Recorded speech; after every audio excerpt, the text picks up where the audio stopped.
जमनकिना block अध्यक्ष आश्रित भोईଙ୍କ अध्यक्षतार block गृह एक पंचायत समिति बैठक अनुष्ठित हो जाइछि। एही बैठक में मंत्री रवि नारायण नायक योगदान दे समस्त समस्या उपर आलोचना करिसंती। संबलपुर एनएससीबी कॉलेज और पुट्टीबंध अंचल बासिंदा माने निजर विभिन्न समस्यार समाधान लगी संबलपुर अतिरिक्त जिलापाल अजाम्बर महांती द्वारस्थ होई एक स्वाक्षरित दाबी पत्र प्रदान करिसंती। संबलपुर एएन गुहा लाइन जड़े 40 वर्षीय निवासी साइबर ठकेईर शिकार होई 60,300 टंका हराइछंती। 3 लाख टंकार ऋण लोभरे ठकेई शिकार होई पुलिस अभियोग दाखल करिसंती। जातीय राजपथ ठारू जुजुमरा मुख्यालय पर्यंत थिबा रेलवे अंडरपास ठारे वर्षा पानी जमी रही लोकंक यातायात रे असुविधा सृष्टि करुछि। एने लोके असंतोष प्रकाश करिबारु रेलवे विभाग आसी आंचलिक लोकंक सह आलोचना करिसंती।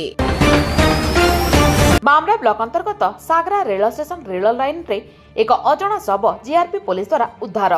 शवटी परिचयहीन थिबा बेले गोविंदपुर हॉस्पिटल रे सुरक्षित रखा जाइछि। शवकु बामरा पुलिस फांडी एहार तदंत आरंभ करिथिबा सूचना रहिछि।